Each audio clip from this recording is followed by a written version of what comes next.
Alam nyo ba mga kababayan na ayon dito kay Sastro Gandosasot na ang naging resulta ng nakaraang halalan sa local absentee voting ay para na daw soft coup d'etat? Dahil ang bumoboto dito sa local absentee voting mga kababayan ay yung ating mga kasundaluhan at ating mga kapulisan. Landslide victory po ang pambato ng ating dating Pangulong Duterte mga kababayan. Tingnan nyo tingnan nyo. Wala ni isang pambato ng kanilang Commander-in-Chief mga kababayan na si BBM ang binoto ng mga pulis at mga sundalo sa top 12. Numero 1 si Bongo, Bato, Marcoleta, Jimmy Bondoc, Lambino, Rodriguez, Hinlo, Salvador, Kirubin, Kibuloy, Unasan at Busita. Yan po ang preference mga kababayan ng ating mga kasundaluhan at mga kapulisan. At maging sa party list mga kababayan, Duterte Youth ang number 1. Kaya wala ni isang kandidato ni BBM ang napasok po sa top 12. Kaya ayon dito kay Sastro Gandosasot, ang tingin niya dito sa resulta ng local absentee voting ng mga pulis at military ay para ng soft coup d'etat. Panoorin niyo po ha. Ang tawag ko nga dyan parang soft coup Parang soft coup. Meron siyang nilagay na parang mga kababayan na like. Kakasuhan na naman si Sastro Gandosasot ito. Balat sibuyas yung mga taong iyan mga kababayan Parang lang ha. Ito, talaga, soft coup ang tingin mo sa kanya. Soft coup. Soft coup d'etat. Girl, parang ha. Commander-in-Chief mo, ito iboto niyo, ito kailangan ko sa gobyerno ko. Tapos wala. Di ba? Ikaw ang Commander-in-Chief mga kababayan. Pinupush mo. Iboto nyo ang mga bagoong Pilipinas ko. Wala ni isang nakapasok sa top 12. Grabe. Good job, men and uniform. Diyan na lang sila makakaganti mga kababayan dahil helpless sila Nung panahon na dinukot si PRRD, kulong sigurado mga kababayan at tanggal sila sa pwesto kapag hindi sila susunod sa kanilang Commander-in-Chief. Nang nanalo kahit isa? Walang nanalo kahit isa. LAV, ng local absentee voting.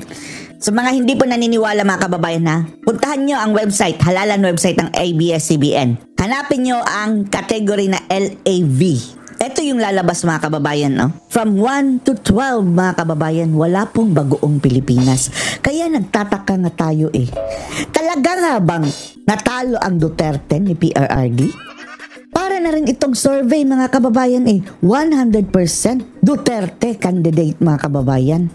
Ang total nito mga kababayan na mga bumoto 51,000 daw. Daig pa ito mga kababayan ng SWS 1,200 lang. Landslide victory ang Duterte.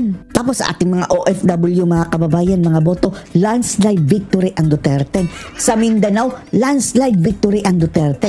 Sa Visayas, landslide victory din ang Duterte. Tapos, tatlo lang ang pumasok talaga ang original Duterte mga kababayan. Ang Luzon ang naghihila sa bagoong Pilipinas at ibang kandidato. Are you sure? Ito pala yung mga sundalo, mga pulis. Sundalo, pulis. Mga government officials. Nasa field. During the election. Nasa field during the election. So, 51,000 daw. Kasi, local absentee voter, ito ba yung, aggregate na ba ito ng mga, ng mga voters? So, yung palang sakop niya, sundalo, police, and government employees, and even some media practitioners. Pero, more on police at mga sundalo yun mga kababayan Dahil holiday, di ba? Diniklarang holiday yun. So, yung mga ordinaryong mga manggagawa sa gobyerno mga kababayan, hindi na sumali doon sa LAV, local absentee voting. May naka-assign during the election day.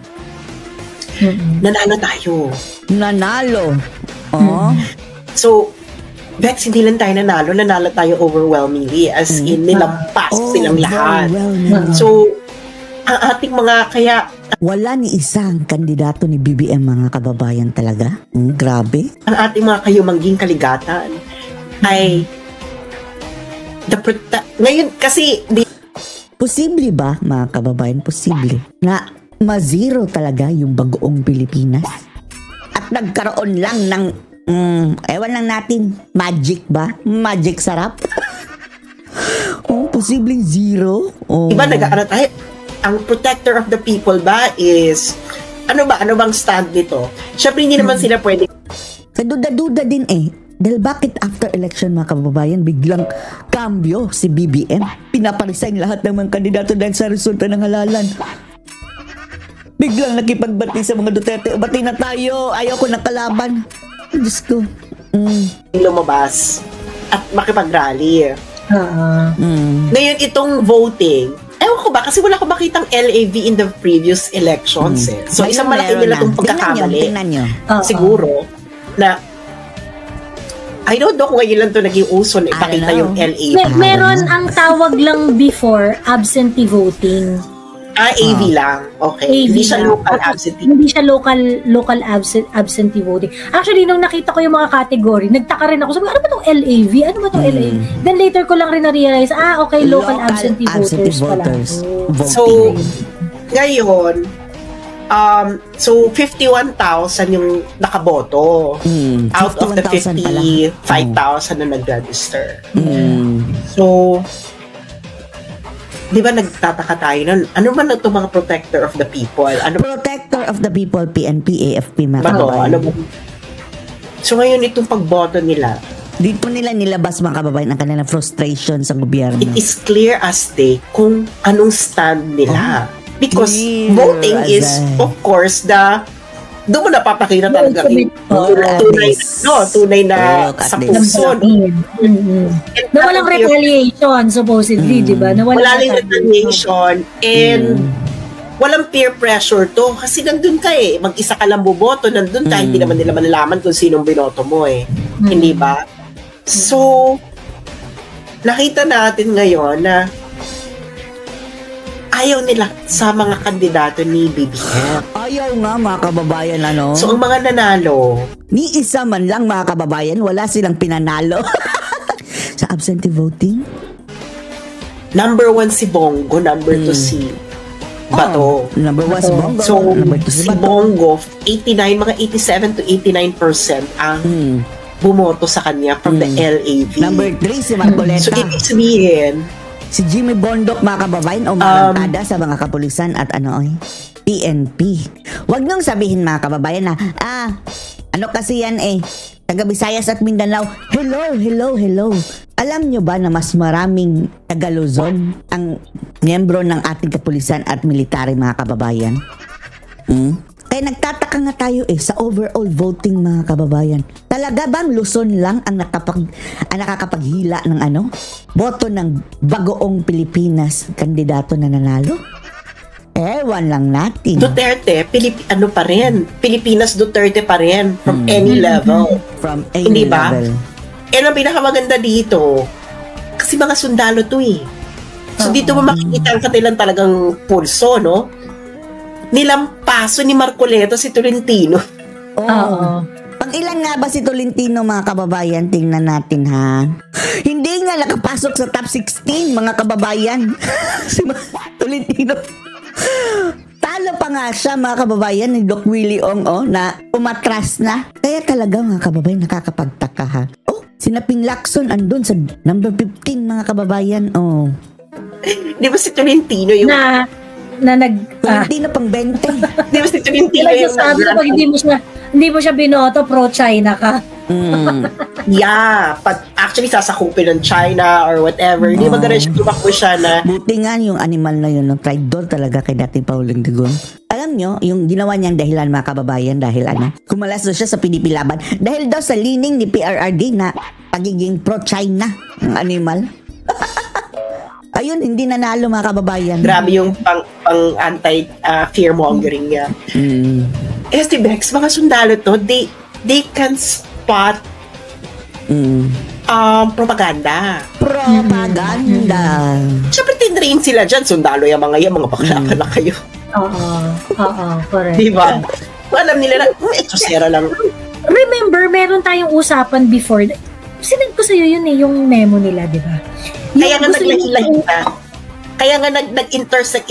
Yeah, oo. Kaya nga di ba sabi ko sa'yo, nasa Pilipinas ako, nung ako pa nagpa-process ng mga orders ng libro. Ako na mismo yung nasabi ko, ano ba itong lugar na to? Ba't ang daming umu-order dito? Tapos dun ko na when Browner was appointed as chief of staff, merong massive campaign within the AFP about dyan sa... Yung kanila kasing battle cry, mga kababayan, nung paulit-ulit. West Philippine Sea. Nasa actual na mga kababayan, real life, karamihan sa mga Pilipino ay hindi issue yung West Philippine Sea dahil ang totoong issue ay andito, nasa harap natin. Ang problema natin sa peace and order, sa droga, kahirapan, mahal ang bilihin. Yung West Philippine Sea, nagulo dyan mga kababayan. Kasalanan din yan ni BBM dahil hindi siya marunong makipag-usap sa kapitbahay natin China. Dinadaan sa angas mga kababayan West Philippine Sea Kinembular. Pagkatapos, lumipat kayo sa West Philippine Sea BBM, doon na kayo magpresidente. Kasama sila Tolentino o doon kayo bagoong Pilipinas, gumawa kayo ng sariling bansa doon. They wanted to do like forum regularly, ganyan, para yung agenda ni yung mga in-espouse ni Tariela. Basically yun. Tariela.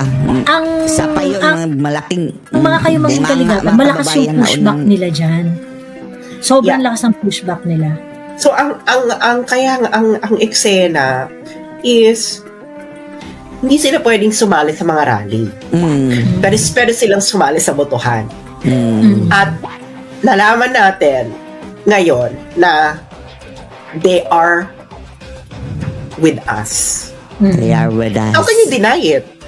They are with us. May resibo resulta ng local absentee voting mga kababayan. Pati party list, Duterte Youth number 1. No, they are with us. Gusto pa nilang mga kababayan na disqualify ang Duterte Youth? Overwhelmingly. And I think yan ang tawag ko nga dyan, parang soft coup Soft coup. Soft coup dita. Ito, talaga, soft coup ang tingin mo sa kanya. Girl, tingin na lang parang soft coup. Commander-in-Chief mo, ito iboto nyo, ito kailangan ko sa gobyerno ko, tapos walang nanalo kahit isa. True. Huwag mo namang pagtawanan. Walang nanalo ni isa mga kababayan. So anong masasabi niyo dito? Post your comments below.